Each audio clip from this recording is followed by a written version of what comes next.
Welcome back to another episode of the Female Empowered Podcast. I'm your host, Christa Gurka, and I have a guest episode today. And I was just talking to her pre-show. I have Jess Freeman from Jess Creatives with me, who built my website for Pilates in the Grove and Christa Gurka. And I was just saying, I was like, I can't believe I haven't had you on my podcast yet. It's kind of crazy. I know. So I'm very, very excited to have you here, Jess. And so would you take a moment, just introduce yourself kind of to our, since you haven't been on the show before, introduce yourself to our audience, who you are, who you serve, and what it is that you do. Yeah, thank you so much for having me. I'm glad we get to chat. I'm Jess. I run Jess Creative. I've been in business for 14 years and I specialize in doing websites and SEO for health and fitness business owners, physical therapists, private practice owners, all that kind of fun stuff.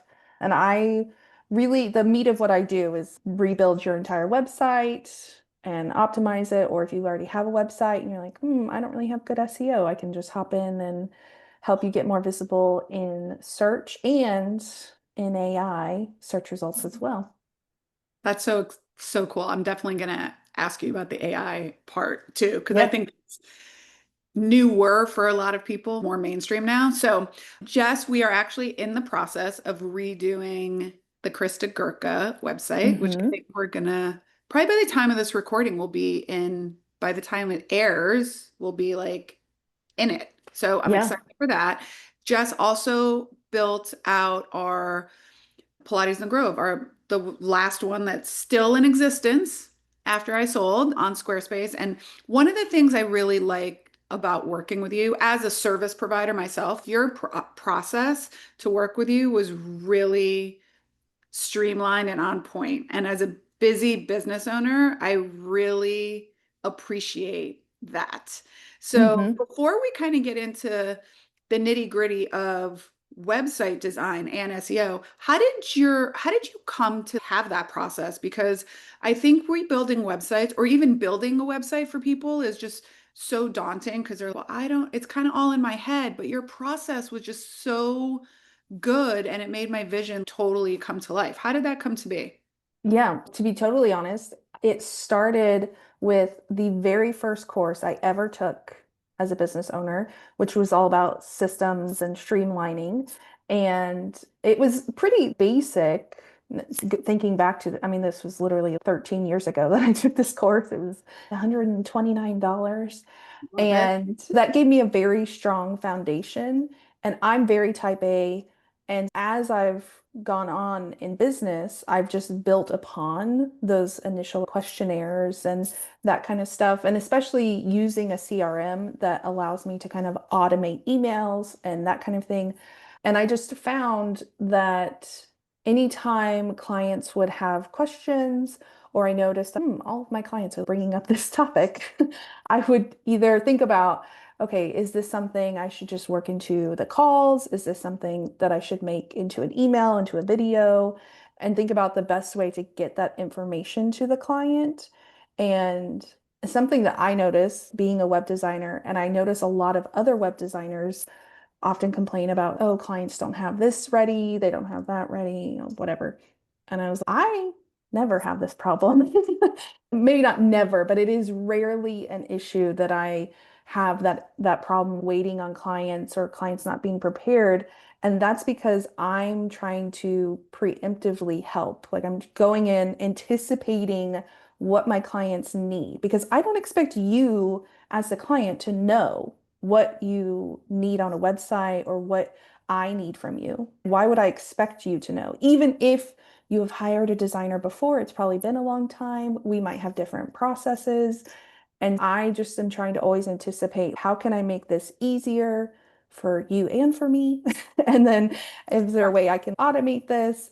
And I truly, not to toot my own horn, but I get a lot of compliments on my process. People are like, So good. it's just, you make it so easy. You really do. Yeah. You So really that's, do. And especially speaking from health and fitness people, it's just not how our brain works a lot. hmm So we just work in a different, not to say that we're not creatives, but most of us are very left-brained people. We're very hmm square and system driven. And so to have, it's hard sometimes for us. We kind of know when we see it, but we can't articulate it a lot of times. And Yeah. I just commend you. I mean, I tell everyone her process was so great and it was so easy. And then it really turned out well. So now let's transition into you built out a process to get people to understand what should go on a website. Hmm. What, and speaking in your wheelhouse of health and fitness, okay? Yeah. What are some things that we are seeing now today? Because this landscape does change frequently. Yes. So 2025 moving into 2026, what are must-haves on a website? Yeah. So I want to go kind of broader picture. Okay. You can DM me or Google it or whatever if you want uber specific, but big picture things that I think are really important. One, outlining your approach or philosophy because you talk to any dietitian, they all have different philosophies. You talk to physical therapists, they might have different approaches or different methodologies. So people want to know, are you going to try and push me to do this? Are you going to try and do this? They want to know kind of what is your approach before I sign up. Think about with personal trainers, some personal trainers are very, you cannot eat this, you have to do this, and we're going to go super hard for an hour. Others are more intuitive and light and kind of like what works for you. Outlining that is number one. Number two is your credentials, experience, and the authority that you have in your space. Because there's a lot of misinformation out there. We know there's a lot Yeah. of voices, a lot of influencers that are teaching things they shouldn't teach. And we really want to position you as the expert and show that you have the credentials and the experience. If you're able, talking about some of the results you've gotten people and that kind of thing, really showing that and demonstrating that, usually through your copy and social proof and testimonials.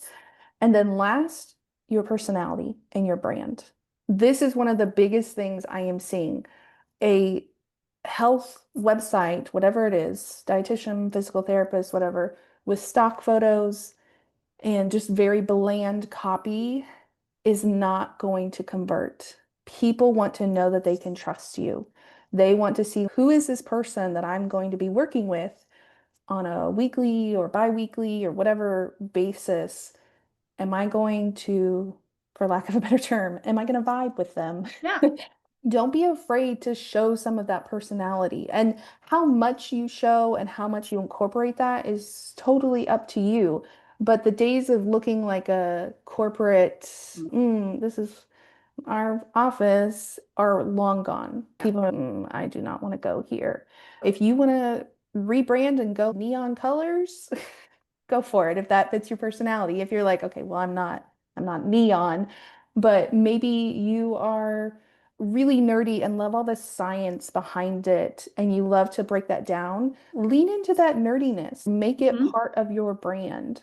And even just outside of business, also incorporating those things into your website and into your marketing, social media, you would be surprised how often people connect with me because I talk about Gilmore Girls. And when I say I talk about it, I'm not doing breakdowns on my Instagram stories or anything, but it's starting my fall rewatch of Gilmore Girls or something. And I drink a lot of Diet Dr. Pepper, and people know that. They send me memes about it. It's in my reels, it's in my Yep. brand photos. And it's a very subtle thing, but I show it enough that they think about me when they see Diet Dr. Pepper. And I have made friends over that. I That's so cool. have, so even just those little personality things, I find are just as important as the authority and making sure that we can actually trust you because part of that personality is that's helping build trust. Right. And you're absolutely right. The vibe. Do I connect with this kind of Hmm. person? Do they feel they would be someone that I would vibe with? Exactly that. So that's got me thinking, okay, so there's words that you actually say that would be, I'm expert. From a Hmm. design perspective, which is another thing that I think you're very skilled at, how can we have non-verbal, right? Non-word ways that show our personality. So Mm, maybe colors, rounded edges versus square edges, fonts. Can you kind of describe, it just made me think when you were talking about show your personality, there's non-vocabulary ways that you can also show your personality, right? yes, 100%. And it really goes to what you just mentioned. The fonts that you use, it is giving a totally different personality vibe if you are using Playfair Display versus Montserrat Yeah. or Times New Roman versus Helvetica. I actually did an Instagram series, it's been probably 2 years now, where I lightly redesigned some big brands like Applebee's and Quick Trip and just funny, and was like, what would it look like if Quick Trip Oh, used Comic Sans and kind of just demonstrating it interesting. looks, this is how much fonts matter. It was a very short series, but it was just fun to, oh, you can totally change the vibe of a brand if you use totally different colors. So colors are a big part of it, the fonts that you choose, and then yes, even subtle things like rounded edges on photos. So if my client has wants a more friendly, soft, approachable vibe, I'm probably going to round the corners of photos. If they want more of a luxury, high-end vibe, it's going to be all straight edges. Mhm. If they want something a little fun, contemporary, modern, they want to be really eccentric, I might do where some edges are rounded. So it might be like three of the corners are rounded and one's not. You describing this on a podcast is sometimes difficult because people are like, what do you mean you're only doing three? That doesn't make sense. But you've I probably get seen it that. on a website. Yeah. It can also be even like the shapes that go into the background images. You've probably seen websites, even if you just go to Pinterest and search like website inspiration, look at the different ways that people use dividers in between sections. Some use like waves or scallops, and that can be really fun and vibrant. Others use diagonal lines and they're trying to be more edgy and modern. And it can also be graphics. Like I know a lot of brands, this is a little bit trendy right now, but some brands of online business owners are really leaning into the fun, younger almost vibe, I want to say. And it's like they have, so for lack of a better term, like clip art kind of on their website. So it's like little flowers and little illustrations and drawings. And if you really want to lean into that, that would be something you could do. And so it really comes down to kind of depending on the vibe that you want, you can Right. incorporate different things. And it's not to say that a luxury brand probably wouldn't have illustrations necessarily, maybe a few, but not the super fun illustrations. But even a physical therapy office can have a fun vibe, and it doesn't have to mean that your colors are pink and green and yellow and you have flowers all over it. It could be just a brighter palette and choosing a slightly more rounded font, maybe a few illustrations. There's definitely ways you can lean that direction without hopping all the way in. Yeah. Yeah. And I do think it's a great way to show your personality a little bit in non it would be non-verbal ways, but Hmm. non-written copy, Yes. right? You Yeah. can bring that out, and someone working with a professional like you helps, I think, the owner or the business really bring that to life in Hmm. different ways. So now SEO, search engine optimization, is really important, especially for local service providers. Hmm.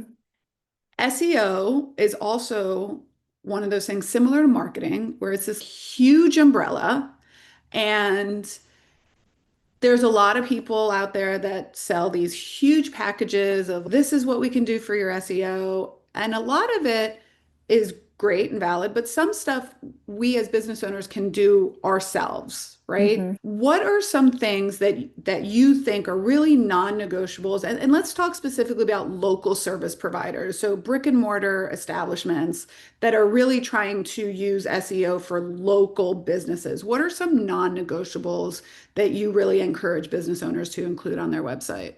Yeah, for local people, one of the easiest things you can do, and a mistake that I often see, is you need to have the location mentioned probably on every single page. Not that you have to list the address, but you want to say Atlanta's premier physical therapy office or something like that.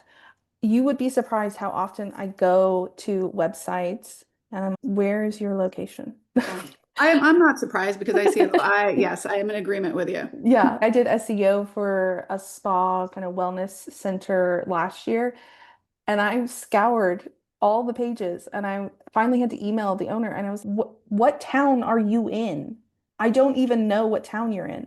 It's not you.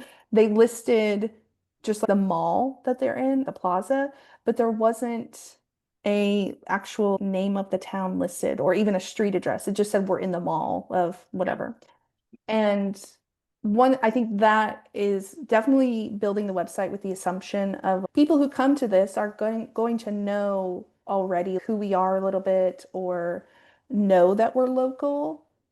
And if you are only linking that website in your chamber of commerce Right. or you're driving Facebook ads or something, but you have to assume someone might be landing on this website. They might be from the next town over, or maybe they're moving to the area. They may not have any idea who you are. So, all that to say, listing your city or area of town, if you're in a very large city, on most pages is going to be really, really helpful. And listing literally what you do, Hmm. because that's another part of the SEO. I often see, I go to a physical therapy website and it might say something, this is really bad off the cuff copy idea, but we help your arms and legs. And it's what is that? What does that mean? What does that mean? Yep. And so for SEO purposes, in its simplest form, SEO is just what do you want to be known for? What do you want to show up and search for? Put those words on your website. So Yeah. if you want to show up under Atlanta physical therapist, then you need to have some variation of that on your website. Now, that heading doesn't need to be on every single page. That would be redundant, but you want to incorporate this in your copy across different pages, different word, might be physical therapist in Atlanta, Atlanta physical therapy, and things like just some variations of the phrases. But that is one of the most important parts. And then if you are someone who has multiple locations, I'm about to work with a therapist who has two locations and in the same city. So they're 5 minutes from each other. We are creating a separate page for each of those locations. Yes, it's the same city, but like most cities, there's kind of neighborhoods or areas of town, and we are going to optimize for those areas of town for that office. So you can even, depending on the size of the city you're in, you can even optimize really, really small scale the area that you're in. Yeah. Not just, oh, Dallas, but what part of Dallas. And that can really help. And then, kind of outside of the website, making sure you have your Google business profile set up and connected to your website is also important. I don't do anything with Google business profiles. That's out of my lane, but it is important and it is Super part important. of Super SEO. important. Yes. And Yeah. you should actually, if you have separate locations, each location should have its own Hmm. business profile. Yes. So Yeah. we actually optimized for each of our locations on our website. On our main homepage, we did Miami's premier Pilates studio Hmm. homepage. And then Yep. we did two, I can't remember what the words are right now, but award-winning locations. And then we had each location and then we optimized for individual landing pages. We Yep. also did things, small group reformer classes, like Hmm. those kind of keywords, right? Search query. Yes.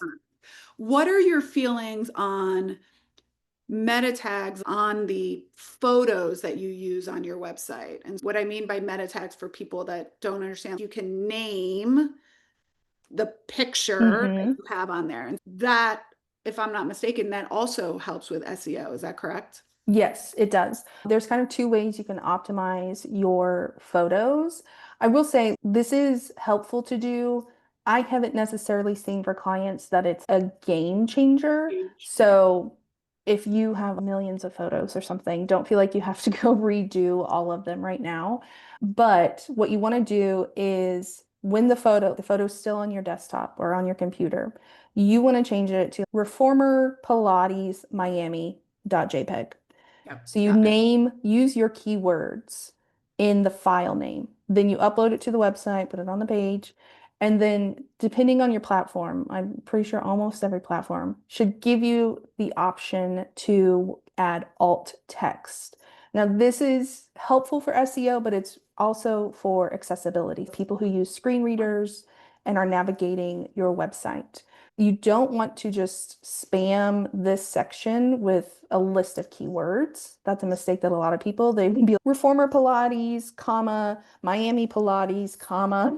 That's not what you want to do. You would say, lady sitting on reformer Pilates machine in Miami. Right. Now you could leave off the like, What it's showing in the picture. yes, you want to Yeah. describe the picture. And then if you can, kind of include some keywords if it's possible. When I said in Miami, well, you can't really tell she's in Miami, Right. but you're just adding that for the sake of the keyword. You could also say Miami lady sitting on reformer Pilates machine or something like that. But the alt text is really describing what is in the photo. So if it's a headshot of you, you might put physical therapist Miami or whatever your title and location is. And then the alt text might say physical therapist Jess Freeman, headshot of Jess Freeman, a physical therapist, or something like that, where you're still kind of including those keywords. Yeah. And I agree that none of these things in itself are game changers, but they're free and Yes. we can do them ourselves. And Hmm. why not do every little thing in our power, especially for those of us businesses that don't have a huge marketing budget? Why not make Hmm. every little thing as the best it possibly can Yeah. be, Yes. right? Yeah. In terms of other SEO things on our websites, what are your feelings nowadays about blogging for SEO purposes? Blogging is my number one tip for SEO. And business owners don't love to hear that from me Yeah. because they're like, But I'm happy that I, to hear you still say that because I do see that it's still effective, hmm, especially organic, right? And hmm, so I'm happy to hear you say that. And this is what I say to business owners when they're like, "Oh, I don't want to do that." I'm like, "Well, successful business owners do the stuff that other people are not willing to do, and that's yes. why they're successful." So, Hmm. it's Yes. my 2 cents. And part of why I still recommend it, because some people are like, well, are blogs dead? Do blogs still work? They do. Yes, there's also video, there's also podcasts. You could also do that if and then put those podcasts and videos on your website as well. And I would recommend that. But the thing is, the last several Google algorithm updates have prioritized helpful content. They literally name their updates and Google has called them the helpful content update. And Interesting. they are prioritizing websites that are actually helpful for people because they want to be a good resource for people. Because I always give this example of imagine you are Googling best pizza restaurant near me, and it only shows you Mexican restaurants or hardware stores or something like that would really frustrate you and you would stop using Google. It's kind of like when people go to ChatGPT and they're like, well, I don't get good results. I'm not going to use it anymore. So you want to help Google like you more.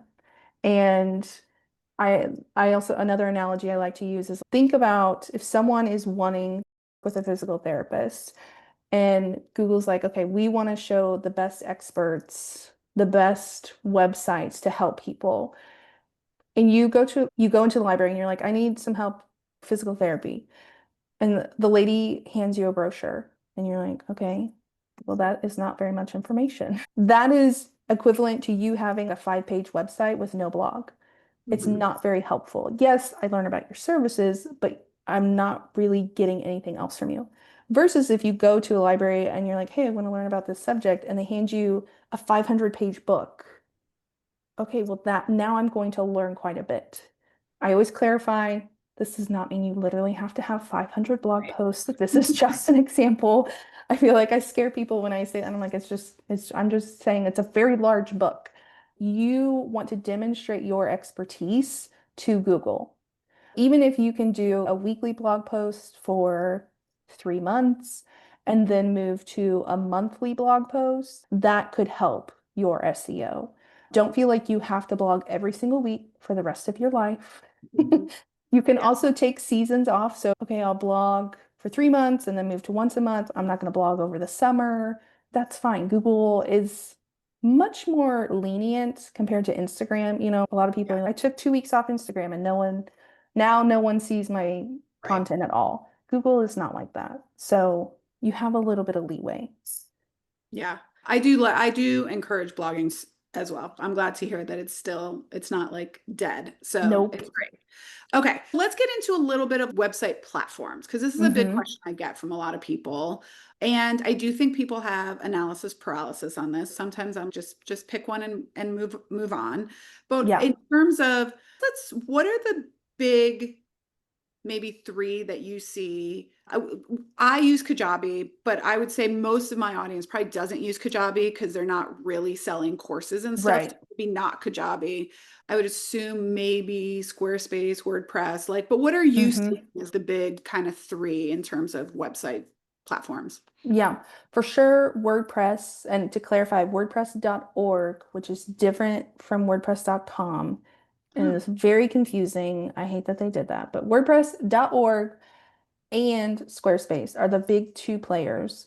Showit is also popular. I don't know if it's necessarily necessary or a good fit for this industry. It's okay. really great for creatives who want a very pretty and aesthetic vibe. Maybe a spa, it might be okay. Not to say you can't have an ordinary website, but if you want something super, super custom, Mhm. you could go to show it. And then Shopify, but really Shopify is geared towards Got it. product-based businesses. I mean, so unless you're heavy on the product side, or like even if it's just part of your business along with services, otherwise I wouldn't really recommend Yeah. Shopify. Now, there are definitely others out there. Wix and Weebly, I do not recommend. I know they're popular. My reasoning behind that, I could do a whole episode about that, but basically, they kind of lock you in and it's very difficult. Now, WordPress and Squarespace, I can literally download a file, go to the other platform, and upload and have all the pages and the post. Wix and Weebly do not give you that option. Honestly, neither does Kajabi, and that's part of why I Yeah. don't use I know. Kajabi. Yeah. But so it just means you would have to move manually. So going back to the blogging, if you start blogging and you're on Wix, then you're gonna have to manually copy and paste all these posts from one platform to the other. So I don't love that. And Wix, they didn't used to be fully responsive. Now their new editor is. But why in the year 2025 are we having to pay more for a responsive website Yeah. than if you get their basic editor? That I do not love. We should just have that built in and not have to pay extra for Yeah. it. So, but Squarespace, very, very, in my opinion, easy Mhm. to use. Some people find it very confusing. I think it honestly kind of comes down to your personality. Um, Agreed. Most of my clients find it very easy to use, but I know there are people out there who find it difficult. WordPress can be easy or it can be difficult. It really depends on the theme that your designer uses, how many plugins you're Yeah. dealing with, and are you doing membership stuff or that kind of thing. But I use a drag and drop editor, so it's easy for Mhm. people. They don't have to be going in there thinking, okay, I'm gonna have to Coding. code my Yeah. website. It's drag and drop. So those are my platform Yeah. recommendations. I've been on both WordPress, but it was more from a coding. It was a long time ago. So Yeah. it was a little. challenging on the back end for me to just go in and fix a spelling error. Yeah. Then you redid our website on Squarespace, which I really loved. I thought it was pretty user friendly. I really did. Hmm. I don't know that I would build out an entire page myself. I probably could learn how to do it, but that's not my forte. So why not just let the experts do it? But I could duplicate a page. I could update copy in there. I could change dates. I could, things Hmm. of that nature where I could understand my analytics through there. So I think Squarespace, and I think it's very reasonable and affordable. I think they have great templates. Yeah. From a Hmm. design perspective, I think they're really nice. So I usually now am recommending Squarespace to people. Yeah. And I know people like you that I'm really comfortable with Squarespace and why not use it? Yeah. I do know some people that still do use WordPress. But, and again, I was very close to transitioning to Squarespace and just using Kajabi as my product suite basically, but now Kajabi just raised its prices and I was like, oh, do I want to pay for Squarespace and the expensive Kajabi? But anyways, that's for a story of a different time. But in terms, we talked about having your location prominent on your website, preferably on the homepage, H1 header, and then spread out throughout Yeah. the website. What is there? Do you know if there's the map, if you have a map of Mm. on the contact page, is that just aesthetic Beneficial. design? Is that beneficial? Does that link into any type of SEO from Google Maps or Apple Maps? It doesn't really tie in any way. The only kind of benefit, because Google, their robots are smart enough to Yeah. scan a page and see what's in there. So in that sense, it's like, oh, it's helpful. There's a map, but it's not, Google's like, ooh, this site has a map. Right. Boost them Okay. in the rankings. It's really not an SEO benefit per se, or very, very little SEO benefit. Okay. And what are your thoughts on copy? So, in other words, the words on your website. Let's talk first just about, I'm assuming you're going to say that the words are important. Let's talk first about the words themselves, and then let's talk about how the words are put together in terms of too much copy, not enough copy, what's Mm-hmm. overwhelming to the reader. So let's just first talk about the importance of the actual words that are on your website. Yeah, this is very important. There's multiple bullet points I could cover here. The words do matter. Like I was talking about earlier, Atlanta physical therapy. You don't need to include that in every single paragraph or anything. If you want a really bad example of overdone SEO, you could likely pull up any of your dentists in your area. Okay. Dentists have, if there's any dentists listening, I'm sorry, but dentists and their SEO, the agencies that do them. It's hello, welcome to Atlanta Dentistry. We serve people in Atlanta. So if you live in Atlanta and you need a dentist, we are your Atlanta dentist. And it's like, okay, that's okay. Too Did a much. robot write this? What is Yeah. going on? So do not sound like that. You do not need to overdo it. But you want to make sure you are using your keywords and related keywords. What that you don't have to even look up related keywords. It literally just means being specific in your copy.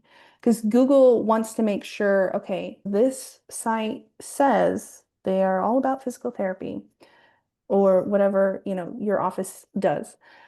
But if they scan your homepage, your about page, whatever, and you're like, I don't know, they're talking about vanilla cupcakes Yeah. and landscapes and feeling good. They're like, I don't understand what this site Sense. is about. But if they see words like rehab and muscles and, like injuries, Yep. they're seeing all these related keywords that is just going to help them say, okay, okay, this place is legit. They're not spam. And so they're just looking for context clues. And so anytime you can just be a little bit more specific and you can just use any of the terms in your industry without too much jargon. Right. Grade language, I used to say. Oh, Yes, yeah. Talking maybe like grade school, high school level. We don't need the super sciencey terms, but just using any of that is going to help. If it's all fluffy language that's just talking about feeling better in your body, and it's just you're not Yeah. being specific, that's not going to help with SEO. It's also not going to help with actually converting people to becoming customers. And so the amount of copy, Google doesn't have necessarily, okay, you have to have 555 words on a page or else we won't rank you. But I always tell people Google, again, wants to show helpful content. They need enough context about your business to rank you for the keyword you're trying to reach. And so if you only have 200 words on a page, that's not a lot of context for Google. They're not going to know very much about you. My general recommendation is usually a minimum of 700 words on a page. Now, if you're at 600 and you've covered everything, don't just go add fluffy 100 words Yeah. for the sake of it. But that's my baseline recommendation for clients, just so we have enough copy, enough chances to use the keywords and related keywords. But yeah, that's the starting point. And that number applies to pages and blog posts. Great. That's great. That's Yeah. super helpful information. If people wanted to reach out to you or learn more about you or learn all about your Gilmore Girls and your Diet Dr. Pepper fads, where can they find you? Yes, I'm pretty easy to find. Jess Creatives with an S on the end.com.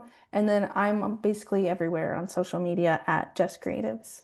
Great. If anyone's interested in seeing, I know she has a gallery on her website, the Pilates in the Grove website currently, as we speak at the time of this recording. I can't say what's going to happen. I don't know what's going down over there.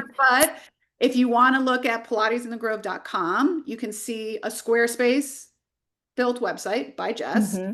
If you check out christagurka.com, probably by December, Yes. so Yeah. after Thanksgiving, you'll see a Kajabi rebuild on Hmm. there. You have done some updates on my Kajabi site, Yes. but Yeah. we're trying to go with a new template. And again, I agree with you. Kajabi, from a website perspective, is it's that's not its primary action, but the bandwidth in my head to navigate two websites is like too. Yeah. So It's a I lot. get it. It's a So, lot. but check her out. Check out her. She's great with design. And again, your process is super easy. So if you're thinking of rebuilding your website, she works with our industry, health and fitness.